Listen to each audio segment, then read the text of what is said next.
है? किधर लिखा है? पागल किधर लिखा है? होशे 9 का 7। हाँ, होशिया 9 का 7 पढ़िएगा। होशे 9 का 7। दंड के दिन आए हैं, बदला लेने के दिन आए हैं, और इस्राएल यह जान लेगा उसके बहुत से अधर्म और बड़े द्वेष के कारण भविष्यवक्ता तो मूर्ख, और जिस पुरुष पर आत्मा उतरता है वह बाबला ठहरेगा। हाँ, जिसके ऊपर आत्मा उतरता है वो पागल। पागल का मतलब, पागल क्या करता है? कभी इधर जाता है, कभी उधर जाता है, कभी कोई चीज उठाते हैं, फिर थोड़ी देर के बाद उसको फेंक देते हैं और कोई चीज उठाता है।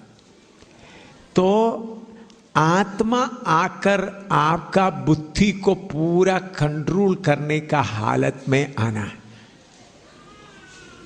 वैसा ही लोग परमेश्वर का पुत्र है।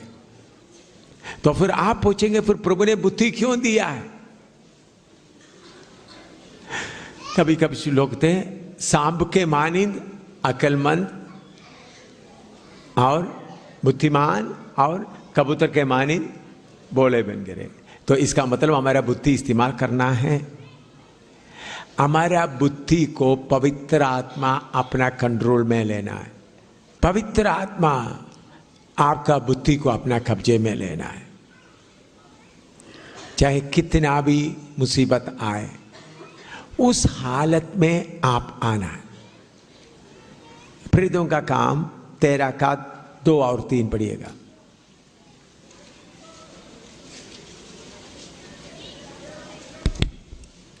जब वे उपवास सहित प्रभु की उपासना कर रहे थे तो पवित्र आत्मा ने कहा, मेरे लिए बरनबास और शाऊल को उस काम के लिए अलग करो जिसके लिए मैंने उन्हें बुलाया है। तब उन्होंने उपवास और प्रार्थना करके उन पर हाथ रखकर उन्हें विदा किया। इधर में पौलुस के बारे में परमेश्वर उनको सेवा के लिए बुलाया। दमास्कस में उन्होंने प्रचार वगैरह किया। उसके बाद उनको चेले लोगों ने कबूल नहीं किया। अंत्योक्या में जाकर अकेला रहकर प्रभु उनको कुछ ट्रेनिंग दे रहा था। प्रभु का ट्रेनिंग का समय पूरा हुआ। पवित्र आत्मा बोलता है, इनको सेवा के लिए अलग करो। अभी प्रेरितों का 20 का 22 पढ़िएगा। प्रेरितों का 20 का 22। अब देखो, Acts 20:22। अब देखो, मैं आत्मा में बंधा हुआ यरूशलेम को जाता हूँ। आत्मा में बांधा हुआ यरूशलेम में जाता हूँ, और नहीं जानता कि वहां मुझ पर क्या क्या बीतेगा। ये समझने के लिए पहले आत्मा आपको जबरदस्ती कब्जा में नहीं लेता। जब आत्मा को मालूम होता है ये पूरा मेरे मर्जी के अनुसार चलने वाला है, तो फिर आत्मा आपको बांध कर ले जाता है। आत्मा के अनुसार चलने का एक स्टेप, उसके बाद आत्मा बांध कर ले जाता है। आत्मा जब आपको बांध कर ले जाने का अनुभव में आ जाते वक्त फिर आपको परेशानी का जरूरत नहीं। आत्मा कब बांधेगा? जब आप अपना बुद्धि का बातें छोड़कर हर बात में पवित्र आत्मा मुझे अगुवाही कर।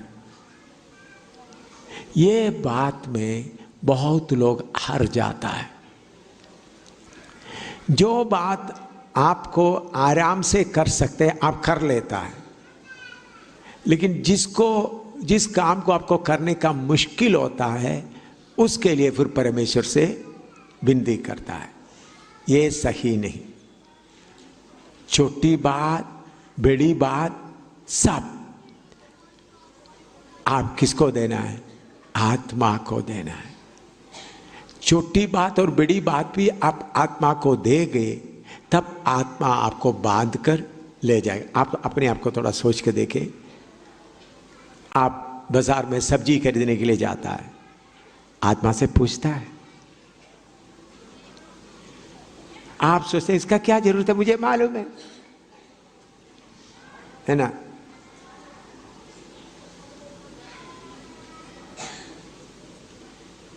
नहाते समय में पूछता है कितना पानी में नहाना है, पानी जितना है उतना।